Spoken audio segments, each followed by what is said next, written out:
Hello students, now next we have written down value method. Now in written down value method, this is also called diminishing balance method.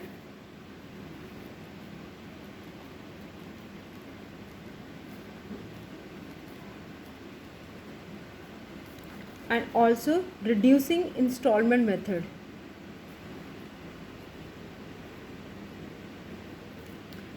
So as per this method, as the value of asset goes on decreasing year after year, यहाँ पे आपकी asset की value जैसे हर साल आपकी decrease हो जाती है, एज इट इज़ जो डेप्रिसिएशन का अमाउंट है जो आप एसेट के ऊपर चार्ज करते हैं हर साल, दैट इज़ ऑल्सो डिक्लाइनिंग, तो वो भी आपका रिड्यूस होता जाएगा। Because return down value method में आप जब डेप्रिसिएशन चार्ज करते हैं तो अपने बुक वैल्यू पे यानी कि रिटर्न डाउन वैल्यू के ऊपर चार्ज करना है।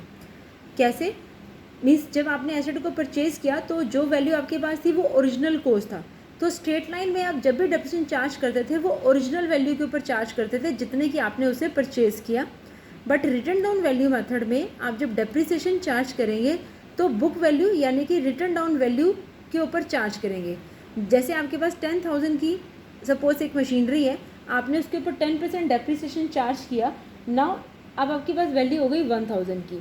ठीक है, अब इस 1,000 की जो वैल्यू है आपके पास, आपने 10,000 की मशीनरी के ऊपर जब 1,000 डेप्रिसिएशन चार्ज किया, नाउ द वैल्यू इज़ 9,000।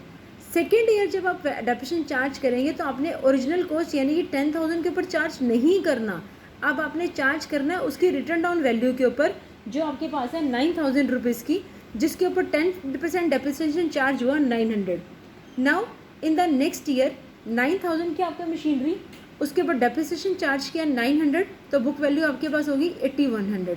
अब जब डेप्रिसिएशन चार्ज होगा तो वो 8,100 के ऊपर डेप्रिसिएशन चार्ज होगा, दैट इज़ ऑफ 810 रुपीज़। तो आप देखिए हर साल जब आप डेप्रिसिएशन चार्ज कर रहे हैं, फर्स्ट ईयर आपका डेप्रिसिएशन हुआ 1,000, सेकेंड ईयर आपने डेप्रिसिएशन चार्ज किया 900, नेक्स्ट ईयर डेप्रिसिएशन चार्ज हुआ 810। तो जैसे आपका एसेट का वैल्यू डिक्रीज हो रहा है, सेम आपका जो डेप्रिसिएशन है वो भी वैल्यू डाउन हो रहा है, तो depreciation is also declining. So this is the return down value method. Each year जो डेप्रिसिएशन है that is calculated on the book value of the asset, and book value is the return down value of the assets.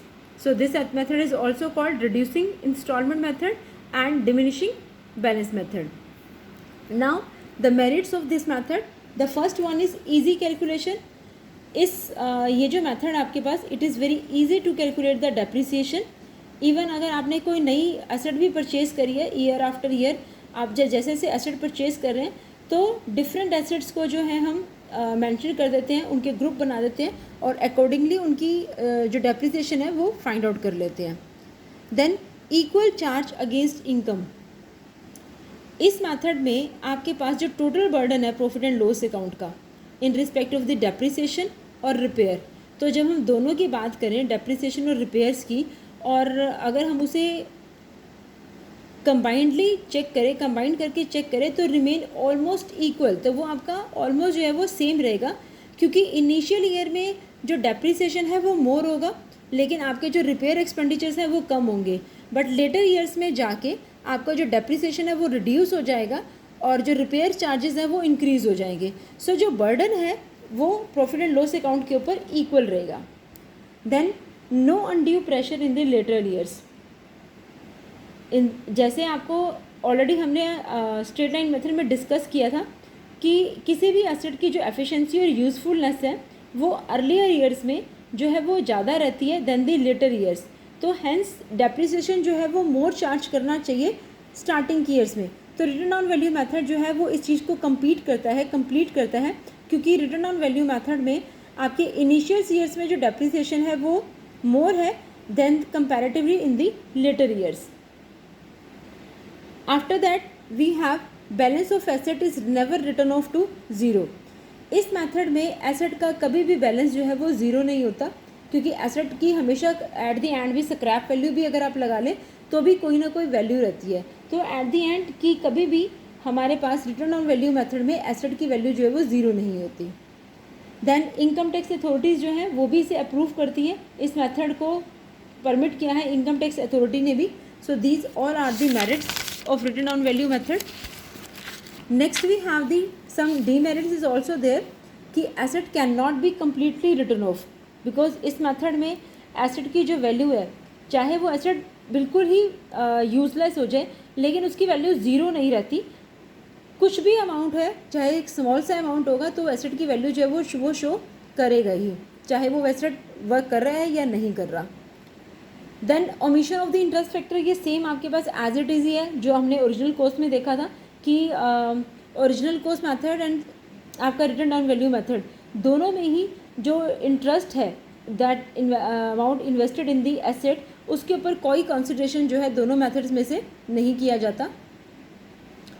After that difficulty in determining the rate of depreciation, इस method में rate of providing depreciation जो है वो can not be easily decided, वो इतनी easily जो है वो डिसाइड नहीं होगा, because the rate is generally kept higher. ज़्यादातर जो रेट है डेप्रिसिएशन का वो हायर चार्ज करते हैं, because it takes a very long time to write an asset down to its the scrap value, कि स्क्रैप वैल्यू तक लाने तक, अदरवाइज नहीं तो बहुत ही लॉन्ग टाइम जो है वो फेस करना पड़ेगा. So the rate of depreciation जो है is kept lower and the asset may become obsolete earlier. Then knowledge of the original cost and up to date depreciation not possible. इस method में जो आपके डिफरेंट एसेट्स हैं उसकी original cost जो है that is not shown in the balance sheet. Balance sheet में हम उसकी ओरिजिनल कॉस्ट को शो नहीं करते, बिकॉज रिटर्न ऑन वैल्यू जो है वो वहाँ पर शो की जाती है.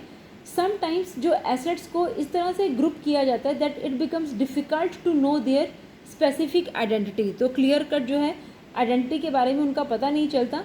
And the residue balance of some asset में continue in the balance sheet even after they have actually scrapped. Means कि वो जो एसेट है वो आपका बिल्कुल स्क्रैप हो गया था and that will be discarded from the firm, but even then their value is described in the books of the firm. Then we have the suitability.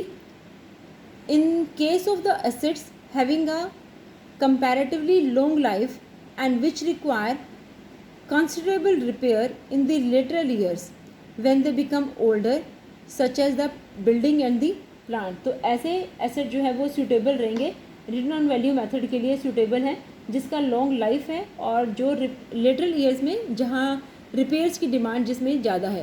तो this is the way how to apply the return on value method. Now we are doing a question in which Alpine limited ने 1 अप्रैल 2015 को एक asset purchase किया 8,000 का और जिसकी installation charges उसने पे किए 2,000 रुपीज़. फर्म 10% डेप्रिसिएशन अप्लाई कर रही है by the return on value method and और इसका जो ईयर है वो आपको 4 ईयर्स की मशीनरी अकाउंट जो है वो शो करना है. तो ये आपका मशीनरी अकाउंट है जिसमें एसेट को परचेज़ किया था 2015 में ऑन अप्रैल 1. एसेट का जो वैल्यू हमने परचेज़ किया मशीन का दैट इज़ ऑफ 8,000 रुपीज़. ठीक है, और हमने जब डेप्रिसिएशन अप्लाई करेंगे तो मार्च 31, 2016 को आपने डेप्रिसिएशन अप्लाई किया. So it is by depreciation account 1,000 and again you have to find out the balance. तो चाहे आपका स्ट्रेट लाइन मेथड है या रिटर्न ऑन वैल्यू मेथड है, सेम वे से आपको मशीन बैलेंस लेना है एसेट का, उसके बाद डेप्रिसिएशन अप्लाई करना है, देन आपको at the end of the year balance find out करना है जो यहाँ पर आपके पास है 9,000 का. After that you have to close the account. So it is 7,000 by 8,000. Then again in the next year on April 1st 2016 to balance brought down 7,000.